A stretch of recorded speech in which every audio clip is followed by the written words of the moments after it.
Rebirth of dangerous सेओ episode 2। राशि अपना सर पकड़कर बेड पर बैठ जाती है। वो वंश की गुस्से में बताई है, उस दिन जोश जोश में हाथों कर दी मैंने शादी के लिए, पर तब से अब तक पिछले 1 महीने से मॉम और डैड को इतना मना कर चुकी हूं मैं, पर वो दोनों मेरी बात सुनना ही नहीं चाहते हैं। तेरे गुणगान शुरू कर देते हैं। डैड को तू कुछ ज्यादा ही पसंद आ गया है। क्या करूं मैं? तुझे क्या जरूरत है डैड के सामने इतना अच्छा बनने की? वंश उसे कहता है, मैं अच्छा हूं। राशि वंश का हाथ पकड़कर कहती है, एक काम कर, तू भाग जा किसी के साथ, किसी और से शादी कर ले। तू भी बच जाएगा, मैं भी बच जाऊंगी। इतना अच्छा पति नहीं चाहिए मुझे। वंश अपना हाथ उसके हाथ से छुड़ाते हुए कहता है, पागल हो गई है क्या तू? खुद तो शादी कर नहीं रही है विशाल से, मैं किससे शादी करूं? कोई लड़की नहीं है मेरी जिंदगी में। कोई लड़की होती तो मेरी शादी तुझसे क्यों करवाती मॉम। फ्लैशबैक एंड अब आगे। वंश को एहसास होता है कि सारे कर्मचारी उन दोनों को देख रहे हैं। वंश उनकी तरफ एक नज़र देखता है तो सभी अपनी नज़रें दोनों से हटाकर अपना काम करने लगते हैं। वंश तारा जो खड़ा करता है। वंश तारा से पूछता है, मिसेज सूर्यवंशी आप ठीक हो ना? तारा वंश से कहती है, ठीक हूं मैं, थैंक यू सर, बचाने के लिए। तारा अपनी डेस्क पर बैठ जाती है। वंश उससे पूछना चाहता था वो कैंटीन से ऐसे उठकर क्यों आ गई, लेकिन वो उसे नहीं पूछता और अपने केबिन में आ जाता है। शाम को गुलाब, वंश और तारा घर आ जाते हैं। जाते ही तारा अपने कमरे में चली जाती है और फ्रेश होकर अपने कपड़े चेंज करके पजामा शर्ट पहन लेती है। वंश थोड़ी देर यशोदा जी के पास चला जाता है उनके रूम में, वो उनसे बेड पर बैठकर बात करने लगता है। यशोदा जी वंश का चेहरा देखकर उनसे पूछती है, खुश हो तुम दोनों? वंश उनकी गोद में सर रख उनसे कहता है, पता नहीं मॉम क्या गलती हो गई मुझसे। मुझे नहीं पता था मेरी जल्दबाजी से उन्हें इतनी तकलीफ होगी। यशोदा जी वंश के बाल सहलाते हुए कहती है, टाइम दे तारा को, सब सही हो जाएगा। वंश अपनी आंखें बंद कर लेता है और बस हम में जवाब देता है। थोड़ी देर बाद वंश भी अपने रूम में चला जाता है। वो देखता है तारा लैपटॉप पर काम कर रही है। बेड पर बैठकर वंश उसको डिस्टर्ब नहीं करता और अपने कपड़े लेकर वॉशरूम में जाता है। वो क्विक शॉवर लेकर आता है और तौलिया से अपना सर पूछते हुए वॉशरूम से बाहर आता है। वंश तौलिया को बेड पर डालकर अपने बाल बनाने लगता है। तारा वंश के ऊपर तौलिया फेंक देती है और उसको बिना देखे ही थोड़ी ऊंची आवाज में बोलती है, तन्वी मैंने तुझे 1000 बार कहा है, मेरे बेड पर अपना गिला तौलिया नहीं रखकर, ये कोई जगह है तौलिया रखने की? नानाजी से तेरी शिकायत कर दूंगी मैं। अगली बार तूने ऐसा कुछ किया ना तो तौलिए के साथ तुझे भी फेंक दूंगी मैं। वंश उनकी बातों को सुनकर कहता है, सॉरी तारा, अगली बार ऐसी गलती नहीं करूंगा। तारा वंश की तरफ देखती है जिससे सर पर तौलिया था। वो जल्दी से घबरा कर उसके पास जाती है और उसके सर से तौलिया हटाती है। तारा वंश को घबरा कर कहती है, सॉरी सर। वंश तारा को कहता है, आपका निशाना तो बहुत अच्छा है मिसेज सूर्यवंशी, बस मैं तन्वी नहीं हूं। तारा वंश को कहती है, सॉरी सर, मैं भूल गई थी हमारी। तारा बोलते बोलते रुक जाती है। वंश तारा के गालों को पिंच करते हुए बोलते हैं, कोई बात नहीं, आपको सॉरी बोलने की जरूरत नहीं है, मेरी गलती थी, अगली बार टॉवल को उसकी जगह पर ही रखूंगा, टॉवल दीजिए। तारा अपने गाल को सहलाते हुए बोलती है, मैं कर लूंगी सर। तारा तौलिया को लॉन्ड्री बास्केट में डाल देती है। उसके बाद वो बेड पर बैठकर फिर से लैपटॉप पर काम करने लगती है। वंश भी उसके पास ही बैठ जाता है और उसको काम करते हुए देखने लगता है। जब बहुत देर तक तारा काम ही करती रहती है तो वंश उससे पूछता है, मिसेज सूर्यवंशी इतना काम करवाते हैं क्या आप बॉस हैं आपसे कि घर पर भी आप काम ही रहे हैं? तारा लैपटॉप पर काम करते हुए वंश को कहती है, कल की छुट्टी की वजह से ये काम पेंडिंग था सर, उसको ही पूरा कर रही थी। सॉरी सर, आप डिस्टर्ब हो रहे हैं तो मैं स्टडी रूम में चली जाती हूँ। वंश उसे कहता है, नहीं, मैं डिस्टर्ब नहीं हो रहा हूँ, आप कर लो अपना काम, मैं कोई मदद करवाऊँ आपकी? तारा मुस्कुराकर लैपटॉप पर काम करते हुए वंश को कहती है, सर मैं आपकी पीए हूँ, मैं आपकी मदद करने के लिए हूँ, आप मेरी क्या मदद करवाओगे? वंश उसे कहता है, घर पर तो रोल स्विच कर सकते हैं, घर पर आप बॉस बन जाओ, मैं आपका पीए बन जाता हूँ। तारा वंश की तरफ देखकर कहती है, थैंक यू सर, लेकिन थोड़ा ही काम है, कर लूंगी मैं, आप आराम कर लो। तारा फिर से अपना काम करने लगती है। कुछ देर बाद तारा का काम खत्म हो जाता है तो वो अपने लैपटॉप को साइड टेबल पर रख देती है। वंश तारा से पूछता है, हो गया आपका काम खत्म? तारा वंश को कहती है, हो गया सर। वंश उससे पूछता है, अब मैं आपसे बात कर सकता हूँ? तारा वंश को कहती है, आपको पूछने की जरूरत नहीं है सर। वंश तारा को कहता है, नहीं, मुझे लगा क्या पता ज्ञान सही कह रहा हो, इंसान का सच में शादी के बाद बात करने का मन नहीं करता हो। वंश की बात सुनकर तारा के चेहरे पर स्माइल आ जाती है। वो वंश से कहती है, ऐसी बड़ी बात नहीं है सर। वंश उससे पूछता है, फिर क्या बात है, आपको मेरी बातें बोर करती है? तारा उसको मासूमियत में जवाब देती है, वो सर, नाना जी ने सिखाया था बचपन में, ससुराल में ज्यादा बात नहीं करनी चाहिए बहू को। वंश उससे पूछता है, ससुराल वालों को बहू से बात करनी हो तो? तारा कुछ भी नहीं बोलती। वंश तारा से पूछता है, अच्छा एक बात बताए, आप कैंटीन से क्यों उठकर चली गई थी, किसी बात से हट हुई थी आप? तारा वंश से कहती है, मैंने खाना खा लिया था तब चली गई थी मैं। वंश तारा से पूछती है, और कोई बात नहीं है ना? तारा उसे कहती है, नहीं, यही बात ही बस। तारा फिर चुप हो जाती है। थोड़ी देर बाद तारा धीरे से वंश से पूछती है, सर आप मेरे पीछे क्यों आए थे? वंश उसे जवाब देता है, मैंने भी खाना खा लिया था, मैं तो अपने केबिन में जा रहा था। तारा वंश से पूछती है, और कोई बात नहीं है ना? वंश उसे कहता है, नहीं, ये ही बात थी बस। कुछ देर दोनों कुछ भी नहीं कहते हैं, दोनों के बीच खामोशी रहती है। थोड़ी देर बाद वंश तारा से कहता है, एक और सवाल था आपके लिए, अगर आपको मेरे साथ काम करते हुए 3 साल हो गए तो क्या आप अंश के सुबह वाले प्रपोजल को एक्सेप्ट कर लेते? तारा वंश को मुस्कुराकर जवाब देती है, सर मैं अपनी इस नौकरी से खुश हूँ, अच्छे हैं मेरे बॉस, नहीं करवाते ज्यादा काम मुझसे। वंश उसे कहता है, थैंक यू आपके बॉस की तरफ से, और पति कैसे हैं आपके? तारा वंश को कहती है, उनको अभी नहीं जानती मैं। वंश तारा के हाथ को अपने हाथ में लेकर उसको पूछता है, कोशिश की क्या कभी आपने उसको जाने की? वंश के ऐसे हाथ पकड़ने से तारा उसकी तरफ देखती है। तारा वंश से कहती है, मैंने कोशिश की थी पर आपने कहा था इस बात। तारा बोलते बोलते चुप हो जाती है। वंश तारा को कहता है, तब मैं टेंशन में था, आज मैं आपके सारे सवालों के जवाब देने के लिए तैयार हूँ। आपका पूरा हक है सब कुछ जानने का, आप पूछ सकती हो जो कुछ भी आप जानना चाहती हो। तारा वंश को दीवार की आंख से तरफ इशारा करते हुए पूछती है, ये तस्वीरें कब की हैं, जो सामने लगी हुई हैं, आप तीनों दोस्तों की? वंश मुस्कुराकर जवाब देता है, राशि को कुछ ज्यादा ही अच्छा लगता है घूमना, हर 6 महीने में मेरे और विशाल के साथ ट्रिप प्लान कर लेती थी, उन्हीं सारी ट्रिप्स की तस्वीरें हैं। तारा अपना हाथ पीछे कर लेती है। वो वंश को डरते हुए पूछती है, आप राशि मैम से प्यार करते हो अभी भी? वंश तारा को कहता है, प्यार बहुत छोटा शब्द है, हमारी दोस्ती के लिए, बचपन की दोस्त है वो मेरी। विशाल से प्यार करती है वो, उसी से शादी करना चाहती थी वो हमसा से। विशाल भी करता है उससे प्यार। तारा वंश से हैरानी से पूछती है, तो आप शादी क्यों कर रहे थे उनके साथ? वंश उसको सारी बातें बताता है जो कुछ भी राशि के जन्मदिन वाले दिन हुआ था। क्या घटनाएं हो गई थी उस दिन की वंश और राशि को एक दूसरे से शादी के लिए हाँ कहना पड़ा। लास्ट में वंश तारा को कहता है, ये वजह थी मेरी राशि से शादी करने की। तारा वंश से पूछती है, हमारी शादी वाले दिन जब मैं राशि मैम के रूम में आई थी तब आप उससे क्या बात कर रहे थे? वंश तारा को बताता है, राशि बहुत ज्यादा परेशान थी, उसको शादी नहीं करनी थी, उसने मुझे अपने कमरे में बुलाया था, फिर ये सब हुआ था, तभी आप गई थी। तारा वंश से पूछती है, आपने मुझसे शादी क्यों की थी? वंश तारा को कहता है, आपने कहा था ना आपके नानाजी आपका रिश्ता करवाने वाले हैं।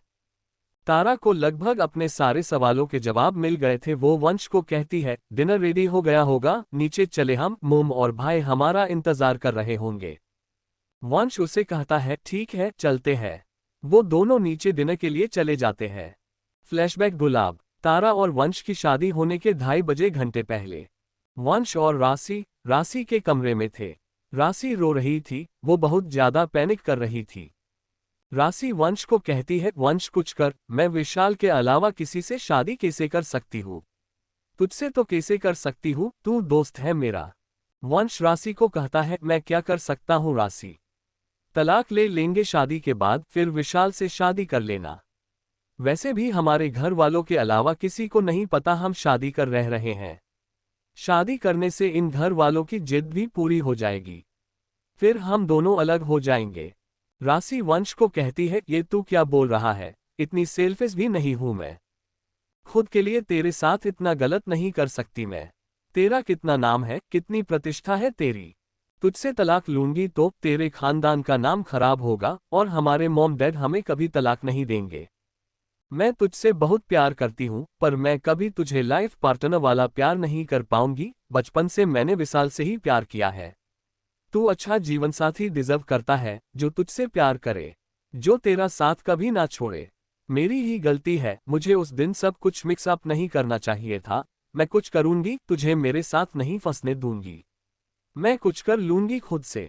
बहुत लेट कर दी मैंने, अभी करना पड़ेगा कुछ, इससे पहले कि देर हो जाए। वंश राशि की बातें सुनकर उसको हक करता है। वो उसको डांटते हुए कहता है, क्या करने वाली है तू, कोई उल्टी सीधी हरकत करने की जरूरत नहीं है। मेरे लिए तू इम्पोर्टेंट है सबसे ज्यादा। मेरे खानदान का नाम नहीं है। दो ही दोस्त हैं मेरे और मुझे दोनों जिंदा चाहिए। एक तो पता नहीं कहाँ देवदास बनकर घूम रहा होगा। मरने के बारे में सोचना भी नहीं। तूने खुद को कुछ किया तो मैं विशाल को मार दूंगा, फिर खुद को भी मार दूंगा। फिर तू जीना हम दोनों के बिना लाइफ टाइम के लिए। राशि रोते हुए कहती है, तो क्या करूं मैं, सब कुछ गड़बड़ हो गया है। वंश उसके सर को सहलाते हुए कहता है, मैं हूं ना तेरे साथ, सब सही हो जाएगा, तू बस अपना ध्यान रख। मैं मॉम को मना कर देता हूँ शादी के लिए, सुन लूंगा उनकी बात, आखिरी बार उनको समझने की कोशिश करता हूँ, क्या पता वो अपना फैसला बदल ले। सारी जिम्मेदारी मैं अपने ऊपर ले लूंगा। तभी उनके दरवाजे कोई खोलता है, तारा उनके कमरे में आती है। उन दिनों को इसे देखते ही तारा अपना मुंह दूसरी तरफ कर लेता है। वो वंश को कहती है, सॉरी सर, मैं बिना नोक के आ गई, मुझे नहीं पता आप यहाँ हो, सॉरी मैं बाद में आती हूँ। तारा के इसे अचानक आ जाने से राशि और वंश जल्दी से एक दूसरे से अलग होते हैं। राशि एक्सक्यूज मी बोलकर वॉशरूम के चली जाती है। तारा फिर से सॉरी बोलकर बाहर जाने लगती है। वंश उसको रोकते हुए कहता है, तारा जाने की जरूरत नहीं है, क्या काम था। तारा वंश को अपने हाथ में पकड़े बॉक्स की तरफ देखते हुए कहती है, बड़ी मैम ने राशि मैम के लिए ये चूड़ा भेजा है, उन्होंने कहा है इनको शादी में पहनना जरूरी है। वंश तारा को कहता है, रख दो इनको यहीं पर। तारा उस चूड़े को वहां रख देती है। राशि अपना मुंह धोकर वॉशरूम से आती है। तारा वंश को कहती है, सर बड़ी मैम ने कहा है ज्यादा टाइम नहीं है, 2 घंटे ही बाकी है बस। आप दोनों जल्दी से तैयार हो जाओ, पंडित भी आ गए हैं।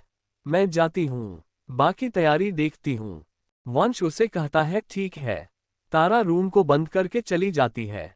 राशि वंश को कहती है, तू जा, अपनी जान नहीं दूंगी मैं। प्यार में पागल हूँ, इतनी भी पागल नहीं हूँ। वंश राशि को कहता है, एक बात याद रखना, मैं तेरे साथ हूँ तेरे हर फैसले में, चाहे वो कोई भी फैसला हो, बस ये मरने वाले को छोड़कर। राशि वंश को कहती है, इतना अच्छा क्यों है तू। वंश उसे कहता है, ऐसा ही हूं मैं। राशि उससे पूछती है, गलती तो नहीं कर रही हूं ना मैं, तुझसे शादी ना करके। वंश उसे कहता है, वो तो कर रही है। राशि उससे पूछती है, तू मुझसे प्यार करता है क्या। वंश उसे कहता है, करता हूं ना, तभी तो तुझे शादी कर रहा हूं। राशि उसे कहती है, अच्छा हुआ तूने आज बोल दिया, मैं भी आज तुझे बोल ही देती हूँ, मैं भी करती हूँ तुझसे प्यार, आई लव यू। वंश उसे कहता है, आई लव यू टू। वंश उसको हग करता है और उसके सर पर हाथ फेरते हुए वो बोलता है, ठीक है ना तू। राशि हाँ में सर हिलाते हुए कहती है, हाँ ठीक हूं मैं। वंश उसे कहता है, शादी के बाद मैं तुझ तलाक भी दे सकता हूं, मुझे कोई समस्या नहीं है। इतनी भी कोई पसंद नहीं है तू मुझे। वो तो विशाल के वजह से तुझे सह लेता था मैं, क्योंकि वो तुझे पसंद करता था हमेशा से। राशि उसे कहती है, हाँ हाँ, मैं तो डे से मारी जा रही हूं तुझसे शादी करने के लिए। वंश उसे कहता है, तू बोलेगी तो मैं तेरे साथ रह भी सकता हूँ लाइफ टाइम के लिए, फिर हम विशाल को भी जला सकते हैं।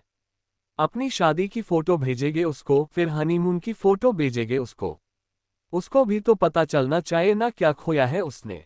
राशि उसे कहती है, ये कर सकते हैं, ये ज्यादा अच्छा प्लान है। अब जा, ठीक हूं मैं। वंश उससे अलग होता है। वो उसके गाल पर हाथ रखकर कहता है, मैं मॉम को देख कर आता हूँ, क्या पता सब ठीक हो जाए। तू अपना ध्यान रख। वंश उसके कमरे से चला जाता है। राशि अपने मन में सोच रही थी, आई सॉरी वंश, पर मुझे ये करना ही होगा। तुझे बता देती तो तू मुझे ये कभी करने ही नहीं देता। पर मैं तेरी जिंदगी बर्बाद नहीं कर सकती अपने साथ। अपने दोस्त की जिंदगी बर्बाद नहीं कर सकती मैं तुझे नहीं डिजर्व करती हूँ। मुझे माफ कर देना, इसके अलावा और कोई रास्ता नहीं है। फ्लैशबैक एंड गुलाब। वंश और तारा दोनों नीचे डिनर करने जाते हैं। खाना खाते समय वंश को किसी का कॉल आता है। वो उसका कॉल उठाता है। वंश फोन पर बात कर रहा था। हेलो, सच में बधाई हो, तेरे घर पर कोई समस्या नहीं है ना? अब मिलते हैं जल्दी ही, मिसेज सूर्यवंशी से मिलता हूँ तुझे, बाय। अंश वंश से पूछता है, क्या हुआ भाई, किसका कॉल था? वंश अंश को बताता है, राशि का। यशोदा जी वंश को गुस्से में बोलती है, तो तू राशि से मिलने की बात कर रहा था, नहीं जाएगा तू उससे मिलने? वंश यशोदा जी को कहता है, उसकी सगाई है अगले हफ्ते विशाल के साथ। अंश हैरानी से बोलता है, सच में? ये कैसे हो गया? यशोदा जी वंश को कहती है, तुझे छोड़कर अब उसने विशाल को पकड़ लिया। वंश अपनी मॉम को कहता है, उसने मुझे नहीं पकड़ा था, आपने उसे मुझे पकड़ाया था। क्या जरूरत थी आपको उसे कंगन देने की, मुझे बिना पूछे? हम कभी शादी नहीं करना चाहते थे एक दूसरे से। आप जबरदस्ती शादी करवा रहे थे हम दोनों की। कितना मना किया था मैंने आपको, पर आपने मुझे अपनी कसम में बांध लिया था। क्या करता मैं? वंश तारा को कहता है, तारा हम अगले हफ्ते राशि और विशाल की सगाई में चले गए। तारा हाँ में सर हिलाकर कहती है, ठीक है। यशोदा जी वंश को कहती है, तू कहीं नहीं जाएगा। वंश उनको कहता है, मेरे दो बेस्ट फ्रेंड की सगाई हो रही है, उनके लिए इतना बड़ा खुशी का दिन है, मैं जाऊंगा तारा के साथ, और आप और अंश भी चलोगे हमारे साथ, यही फाइनल है। अंश खुश होकर यशोदा जी को कहता है, मैं तो जाऊंगा मॉम, मैं बहुत खुश हूं वो मेरी भाभी नहीं बनी। सब साथ चले गए, पूरा सूर्यवंशी परिवार साथ चले गए। उस दिन आप मेरी ही बात मान लेती, इतना सब तो नहीं होता ना। फ्लैशबैक गुलाब। आज राशि की जन्मदिन की पार्टी ही रही थी राशि के घर में। राशि और वंश की शादी से 1 महीने पहले। ज्यादा मेहमान नहीं बुलाए थे, बस वंश और विशाल की ही फैमिली आई हुई थी। राशि, वंश और विशाल बात कर रहे राशि के कमरे में। वंश उन दोनों को कहता है, तुम दोनों को जो बात करनी है, जो करना है, करो अकेले में।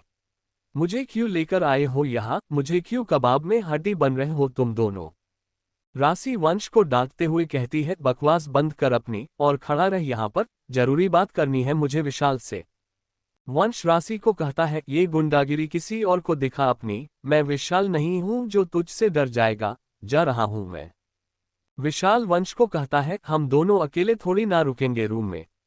2 मिनट रुक जाना, क्या समस्या है तुझे? वंश अपने आप से कहता है, पता नहीं वो कौन सी घड़ी थी वो, जब तुम दोनों से दोस्ती की थी मैंने। विशाल वंश को कहता है, चुप कर तू। विशाल राशि को कहता है, राशि बता क्या बात करनी है तुझे मुझसे? राशि विशाल को कहती है, आज तो हम दोनों के मॉम डैड हैं यहाँ, कर लेते हैं बात शादी की। विशाल उसे कहता है, कर लेंगे बात, अभी क्या जल्दी है? राशि विशाल को कहती है, 27 साल की हो गई हूं मैं आज, मेरे मॉम डैड अब नहीं रुकने वाले, मेरे रोज पूछते हैं कोई लड़का है तो बता दो। क्या बोलूं मैं उनको? मेरा बेस्ट फ्रेंड मुझसे प्यार करता है पर शादी नहीं करना चाहता। विशाल राशि से कहता है, शादी तो करनी है पर अभी नहीं करनी है। राशि वंश को कहती है, वंश बोल ना इससे, अपने मॉम डैड को हमारे बारे में बता दे। वंश उसे कहता है, मैं तो समझा समझा कर थक गया हूं इससे, ये किसी की सुनता है क्या?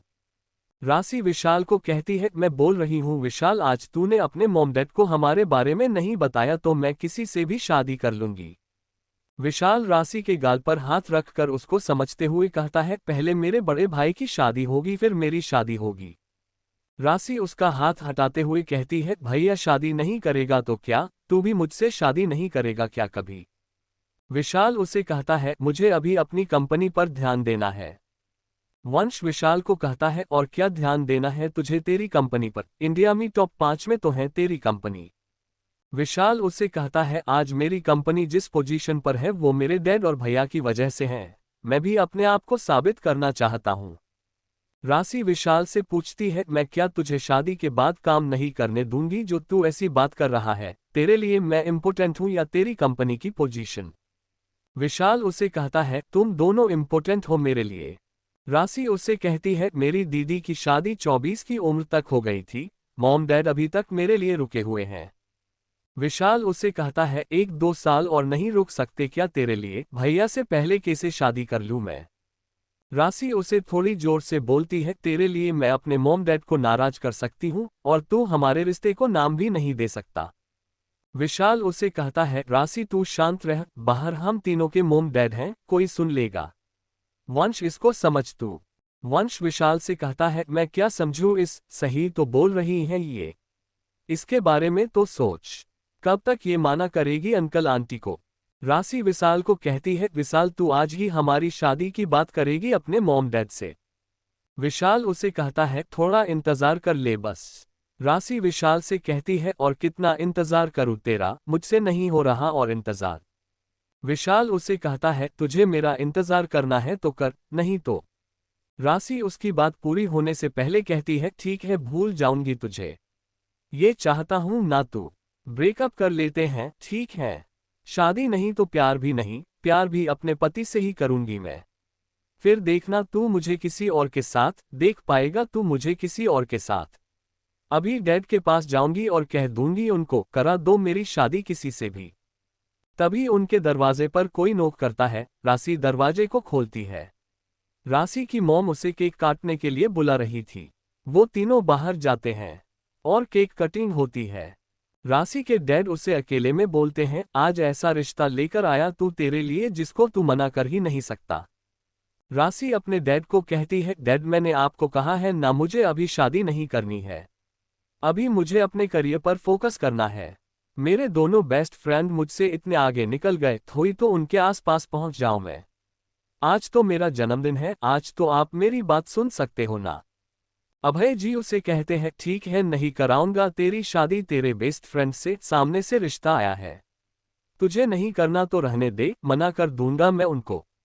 मैंने तो सोचा था तुम दोनों बचपन से जानते हो एक दूसरे को, अपने बेस्ट फ्रेंड के साथ ही तू आगे बढ़ती रहेगी, उसके साथ कदम से कदम मिलाकर चल लेंगी। राशि अभय जी की बात सुनकर बहुत ज्यादा खुश हो जाती है और एक्साइटमेंट में उनको हक कर लेती है। राशि के डैड उसके सर पर प्यार से हाथ फेरते हुए उसे पूछते हैं, तो इसे हाँ ही समझूं ना मैं, तेरी तरफ से हाँ है ना? राशि उनको कहती है, आपको कितने दिन माना कर सकती थी मैं? अभय जी उससे पूछते हैं, उसकी मॉम को हाँ कह दूं ना मैं तेरी तरफ से, या तू खुद अपनी सास को हाँ बोलेगी? राशि उनको कहती है, आप ही कह दो।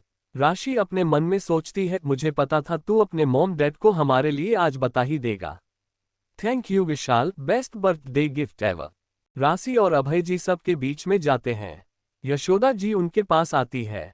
यशोदा जी अभय जी से पूछती है, क्या कहा राशि ने?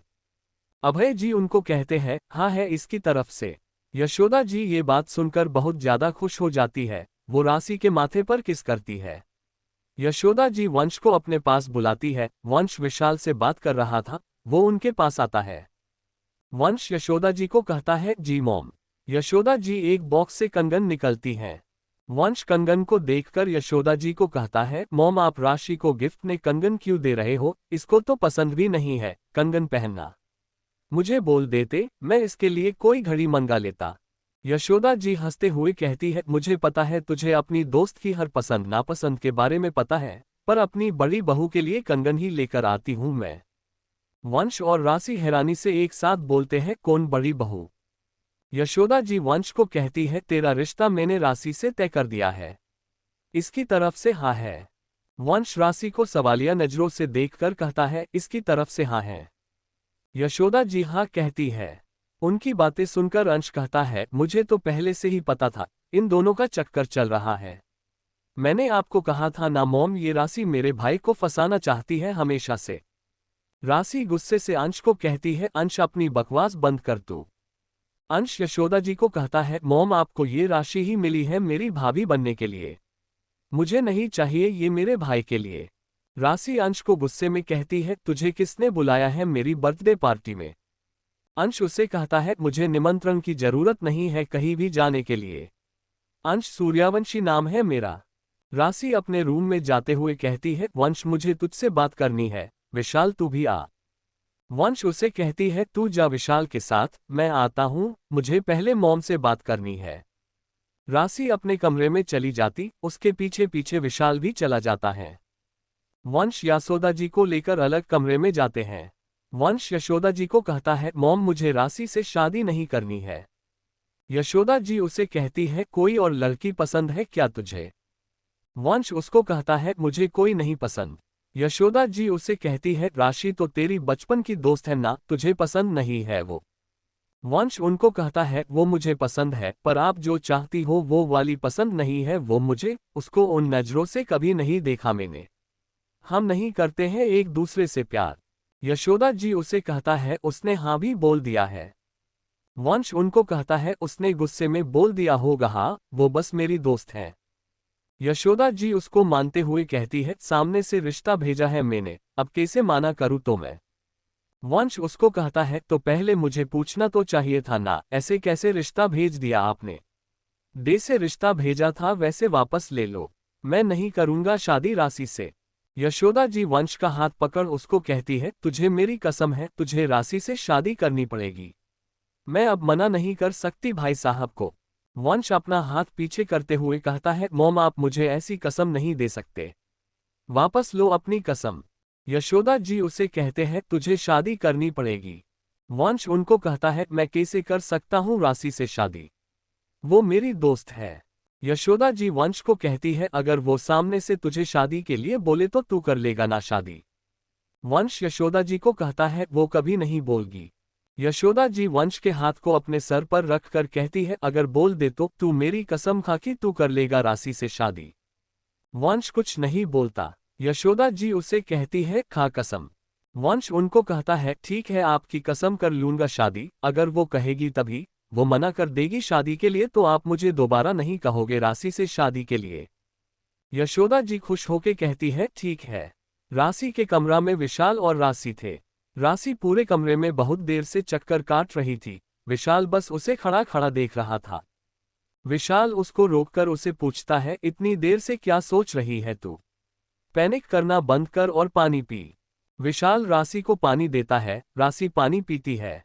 विशाल उसे कहता है, अब बता बाहर क्या हो रहा था, तू वंश से शादी कर रही है? राशि उसे कहती है, नहीं। विशाल उसे थोड़ी जोर से कहता है, तो वो सब क्या हो रहा था वहां? आंटी तुझे कंगन क्यों दे रही थी? तुझे अपनी बड़ी बहू क्यों कह रही थी? राशि उसे कहती है, गलतफहमी हो गई थी। विशाल उसे कहता है, तो तूने क्लियर क्यों नहीं किया उस गलतफहमी है? राशि उसे कहती है, सब कुछ इतनी जल्दी हुआ। विशाल उसे जल्दी से कहता है, क्या जल्दी हुआ? मेरे बेस्ट फ्रेंड से शादी कर रही है तू, और कोई नहीं मिला तुझे वंश के अलावा शादी करने के लिए? या फिर बोल दे वो तुझे पसंद है। तभी वहां वंश आता है, वो राशि को कहता है, राशि तूने मॉम को रिश्ते के लिए ले लिया हाँ कहा है? राशि वंश को कहती है, डैड ने कहा कि मेरे बेस्ट फ्रेंड से मेरी शादी करवा रहे हैं, मुझे लगा विशाल की बात कर रहे हैं। इसकी मॉम ने रिश्ता भेजा है मेरे लिए। वंश उसे कहता है, तो तू क्लियर नहीं कर सकती थी क्या कि कौन सा बेस्ट फ्रेंड? मेरी मॉम मुझे अपनी कसम दे रही है शादी करने के लिए, क्या करूं अब मैं? राशि उसे कहती है, मुझे लगा विशाल ने अपने मॉम डैड को बता दिया है हमारे बारे में। विशाल राशि को कहता है, मैंने तुझे कहा था ना मुझे टाइम चाहिए। वंश राशि का हाथ पकड़कर उसे बाहर ले जाते हुए कहता है, राशि तू मॉम को एक बार बोल दे कि तू मेरी साथ शादी नहीं करना चाहती, ताकि मैं उनकी कसम से आज़ाद हो जाऊं। राशि अपना हाथ उसके हाथ से छुड़ाते हुए कहती है, मैं आंटी को नहीं बोलूंगी। विशाल तू बाहर जाके बोल कर आ कि तू मुझसे शादी करना चाहता है। विशाल राशि को कहता है, अभी बोलेंगे तो तेरे डैड थोड़े दिनों में हमारी शादी करवा देंगे, और मुझे अभी शादी नहीं करनी है। राशि उसे गुस्से में कहती है, प्रॉब्लम क्या है तुझसे मुझसे शादी करने में? विशाल उसे कहता है, भैया से पहले कैसे करूँ शादी? मेरी शादी थोड़ी ना पहले करवाए मेरे घर वाले। छोटा भाई अच्छा लगेगा बड़े भाई से पहले शादी करते हुए। रसी उसे कहती है, तुम दोनों भाइयों को शादी नहीं करनी तो मैं क्या करूं? विशाल उसे कहता है, तू अपने डैड को मना कर दे वंश से शादी करने के लिए। राशि उसे कहती है, मेरे डैड कितने खुश थे जब मैंने उन्हें हाँ कहा था शादी के लिए। विशाल उसे कहता है, किस बात की जल्दी थी तुझे हाँ करने की? एक बार कंफर्म नहीं कर सकता था तू मुझसे या वंश से? राशि विशाल को लास्ट वार्निंग देते हुए कहती है, तो तू नहीं बताएगा हमारे बारे में किसी को भी? विशाल उसे कहता है थोड़े दिनों बाद बता देंगे, जब भैया की शादी हो जाएगी। राशि रूम के बाहर चली जाती है। वंश विशाल को कहता है तू पागल है क्या, तूने राशि से शादी नहीं की तो मैं कर लूंगा उससे शादी। मेरी मॉम तो तैयार है उसको अपनी बहू बनने के लिए। विशाल बाहर जाते हुए कहता है जाकर ले। विशाल रूम के बाहर चला जाता है। उसके पीछे पीछे वंश भी बाहर आ जाता है। हॉल में वो दोनों देखते हैं कि वंश की मॉम राशि को कंगन पहना रही है। विशाल वंश को कहता है अपनी होने वाली वाइफ को अपनी बेस्ट फ्रेंड की तरफ से कांग्रेस बोलना। मेरा मतलब है मेरी होने वाली भाभी को। पहला ही बोल देता तुझे वो पसंद है, मैं उसके बारे में कभी सोचता ही नहीं, ये आंटी से कहकर रिश्ता भेजने की क्या जरूरत थी। कोई बात नहीं, तेरे लिए तो कुछ भी, शादी की फोटो जरूर भेज देना मुझे। विशाल वहां से जाने लगता है पर वंश उसका हाथ पकड़कर उसको रोक लेता है। वो उसे कहता है बात कर ले राशि से, अभी भी देर नहीं हुई है। तभी राशि वहां आती है और वंश का हाथ पकड़कर कहती है वंश तुझे डैड बुला रहे हैं, तुझे सगुन देंगे, अब तू उनका जवई बनने वाला है ना। विशाल अपना हाथ छुड़ाते हुए कहता है जा, तेरे ससुर जी तुझे बुला रहे हैं। विशाल वहां से चला जाता है। वंश राशि को कहता है राशि बकवास बंद कर अपनी, मैं तुझे शादी नहीं करने वाला। राशि उसे कहती है आंटी को बोल मुझे नहीं। फ्लैशबैक एंड डिनर करके वंश और तारा रूम में आ जाते हैं। दोनों बेड पर बैठे हुए थे। तारा वंश से पूछता है आपने मॉम को पहले कभी क्यों नहीं बताया राशि मैम और मिस्टर शर्मा के बारे में। आप उनको अगर कह देते कि वो दोनों एक दूसरे से प्यार करते हैं, तब आप दोनों को एक दूसरे से शादी नहीं करनी चाहते हो, तो आप दोनों के लिए कभी सोचती ही नहीं। वंश उसे कहता है मैं अपनी मॉम को बता देता तो वो उन दोनों के मॉम डैड को भी बता देता है, और विशाल तब तैयार नहीं था किसी को बताने के लिए। वो दोनों भी तब एक दूसरे से लड़ाई करके बैठे थे। दोनों अपनी गलती मानना नहीं चाहते थे। विशाल का तो फोन लग भी नहीं रहा था।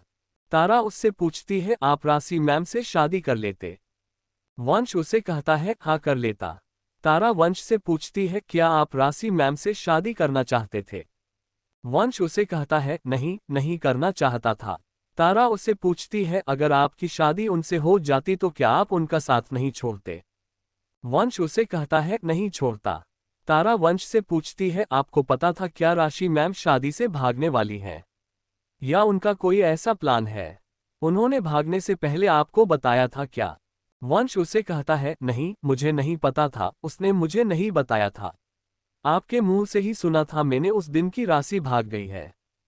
तारा उससे पूछती है तो क्या आपने मुझसे शादी का फैसला गुस्से में लिया था। राशि मैम शादी से भाग गई है और आपकी रिप्यूटेशन खराब हो जाएगी अगर आपकी शादी नहीं हुई तो।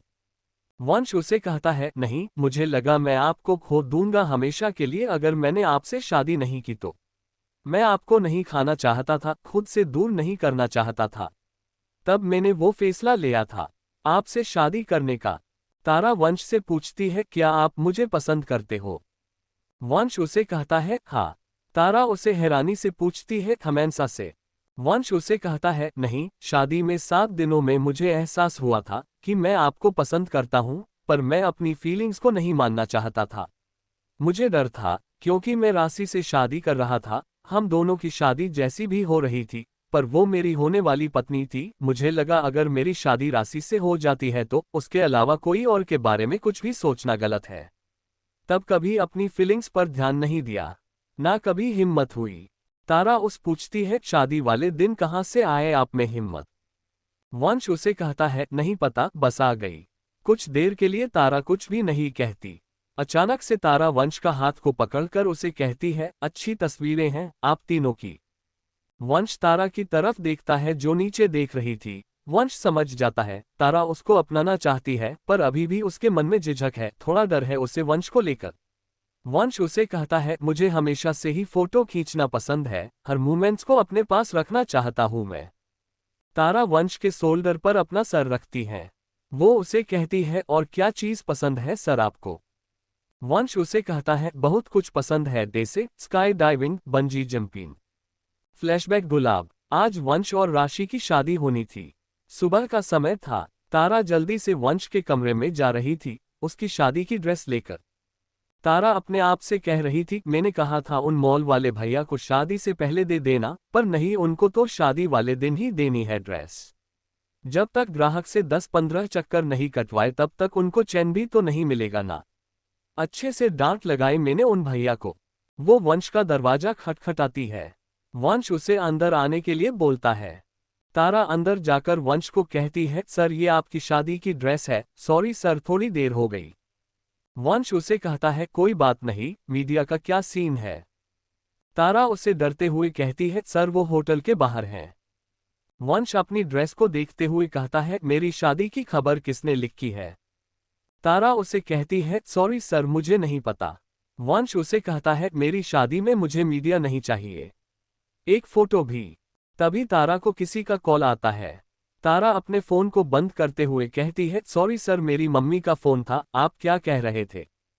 तारा का फोन फिर से रिंग रोता है। वंश उसे कहता है, कर लो बात अपनी मम्मी से, कोई इंपॉर्टेंट बात करनी होगी उनको तुमसे। तभी फिर से कॉल कर रही है वो। तारा अपनी मम्मी का फोन रिसीव करती है। वो अपनी मम्मी को कहता है, हेलो मम्मी मैं कल आ जाऊंगी। आज कैसे आ सकती हूँ, आज जरूरी मीटिंग है। तारा अपनी मम्मी को हैरानी से कहती है, मैं वहां नहीं हूं और नानाजी ने मेरे लिए रिश्ता तय कर दिया, ऐसा कैसे हो सकता है। वो पहले मुझे तो लड़के से मिलना चाहिए ना, मैं कैसे शादी कर सकती हूं। अभी तो तनु और तन्वी भी छोटे हैं, मैं शादी नहीं करूंगी। आप ही नानाजी को मना करो, आपको पता है मैं उसको मना नहीं कर सकती, वो पहले ही मुझे नाराज करती हैं। मम्मी प्लीज आप ही उनको मना कर सकती हो नानाजी को। तारा की मम्मी से उसके नानाजी फोन ले लेते हैं। वो तारा को हेलो कहते हैं। तारा अपनी आवाज को थोड़े धीरे करके उनको कहती है, नमस्ते नानाजी। नानाजी मैं कल पक्का आ जाऊंगी, आज नहीं आ सकती मैं। ठीक है, जैसी आपकी मर्जी, कर लूंगी मैं शादी आपके बताए रिश्ते से। आपको कभी मना किया क्या मैंने। तारा हैरानी से थोड़ी जोर से कहती है, कल सगाई, पर नानाजी इतनी जल्दी कैसे। तारा अपना मन मार कर दुखी होके कहती है, ठीक है कर लूंगी सगाई कल ही, बाय। तारा फोन काटकर को वंश को कहती है, सर आप कुछ कह रहे थे। वंश उसे कहता है, कुछ भी नहीं कह रहा था। तारा उसे कहती है, राशि मैम की ड्रेस उनके कमरे में पहुंचा दी है मैंने पहले ही। वंश उसे कहता है, ठीक है। तारा बाहर जाने लगती है। वंश उसे रोकता है। वंश उसे कहता है, तुम्हारे घरवाले तुम्हारी शादी जबरदस्त करवा रहे हैं क्या। मुझे पता है ये तुम्हारा निजी मामला है, कोई मदद चाहता है तो मैं तुम्हारे घर वालों से बात कर सकता हूँ, उनका समझा दूंगा, अभी तुम्हें तुम्हारे करियर पर फोकस करने दे। तारा उसे कहती है, आपकी चिंता के लिए धन्यवाद सर, लेकिन सर आप जैसा सोच रहे हैं ऐसी कोई बात नहीं। वंश उसे कहता है, अभी तुम बोल रही थी ना अपनी मम्मी को कि तुम्हें शादी नहीं करनी है। तारा उसे कहती है, अपने नानाजी को मना नहीं कर सकती मैं, वो मेरे लिए अच्छा ही सोचेगा, अच्छा लड़का ही ढूंढेगा मेरे लिए। किसी से तो शादी करनी ही है कभी ना कभी, कल तो बस सगाई है, जाती हूं मैं। तारा उसके कमरे से चली जाती है। वंश अपने आप से कहता है, सही तो कह रही है तारा, किसी न किसी से तो शादी करनी ही है। फ्लैशबैक एंड गुलाब। अगले दिन गुलाब सभी सदस्य नाश्ता कर रहे थे। अंश तारा को कहता है, भाभी आपको पता है मेरे ऑफिस में मैनेजर की पोस्ट खाली है, आप आ सकती हो मेरी कंपनी में। तारा अंश को कहती है, भाई मैं अपनी कंपनी नहीं छोड़ सकती। अंश वंश को कहता है, भाई आपको नहीं लगता आपको भाभी का प्रमोशन कर देना चाहिए, आप इनके पति हो, इतना फेवर तो कर ही सकते हो आप इन पर। वंश अंश को कहता है, तारा में इतनी काबिलियत है कि वो अपनी मेहनत से प्रमोशन ले सकती है, इन्हें मेरे फेवर की जरूरत नहीं है। अगर मैं ऐसा करता हूं तो वो बाकी एम्प्लॉय के साथ गलत होगा। अंश वंश को कहता है, सही बात है, तो क्या आप एक पति के रूप में कभी भाभी की मदद नहीं करोगे। वंश उसे कहता है, एक पति के रूप में मैं इनको गाइड कर सकता हूं, इससे ज्यादा कुछ भी नहीं।